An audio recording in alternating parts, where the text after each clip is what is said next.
नमस्कार मित्रों, आज जिस विषय पर हम बात करने जा रहे हैं वह केवल एक जज, एक हाईकोर्ट का आदेश या एक राजनीतिक दल का मुद्दा नहीं है।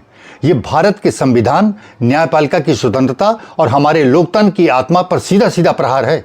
जी हाँ, मैं बात कर रहा हूँ जस्टिस जी.आर. स्वामीनाथन के खिलाफ लाए गए महाअभियोग प्रस्ताव की, जिन्होंने तमिलनाडु के एक हिंदू मंदिर के भक्तों की याचिका पर मंदिर स्तंभ पर दीप जलाने का आदेश दे दिया था।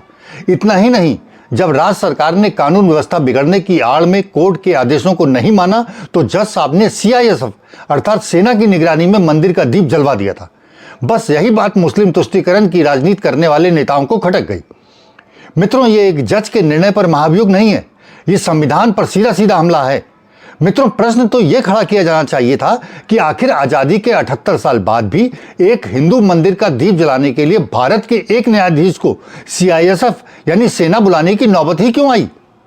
उस धर्म के विरुद्ध के कारण, जिसने यह कहते हुए कि हमारा धर्म अलग है और आपका धर्म अलग, हम साथ साथ नहीं रह सकते, इस देश का बंटवारा कराया था और पाकिस्तान बनवाया था। प्रश्न यह भी खड़ा हो रहा है कि जज के विरुद्ध डीएमके के महाभियोग प्रस्ताव का समर्थन करने वाले प्रियंका गांधी, टीआर बालू, कनिमोझी, अखिलेश यादव, डिंपल यादव, ओवैसी जैसे मुस्लिम तुष्टीकरण की राजनीति करने वाले नेता आज सत्ता में नहीं है, और यदि ये सत्ता में होते तो इसके क्या परिणाम होते, इसकी कल्पना करके देख लीजिए और थोड़ा सोच लीजिए। मित्रों, जस्टिस स्वामीनाथन ने मंदिर के दीप केस में जो किया वही हर जज हर रोज करता है। कानून पढ़ता है, मामले के तथ्यों को देखता है, फिर अपना न्यायिक विवेक प्रयोग करता है और उसके बाद निर्णय देता है। किसी निर्णय से असहमत होना लोकतंत्र का हिस्सा है और इसलिए तो संविधान ने अपील, रिव्यू और क्यूरेटिव पिटीशन का प्रावधान कर रखा है, सुप्रीम कोर्ट बना रखा है।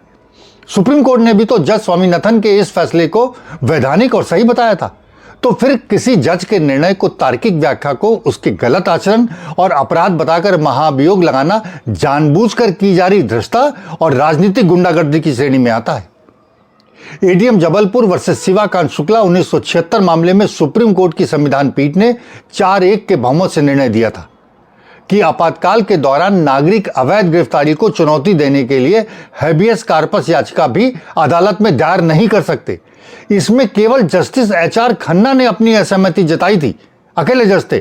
उन्होंने स्पष्ट कहा था कि जीवन और व्यक्तिगत स्वतंत्रता का अधिकार किसी भी आपातकालीन घोषणा से खत्म नहीं किया जा सकता।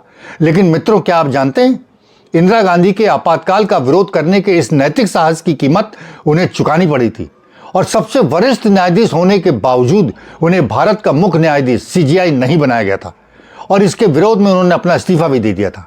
स्वार्थ और तुष्टीकरण की राजनीति कर रहे ये नेता न्यायाधीशों पर अपना प्रभुत्व जमाकर निर्णय भी अपने अनुसार ही चाहते हैं, और जो जज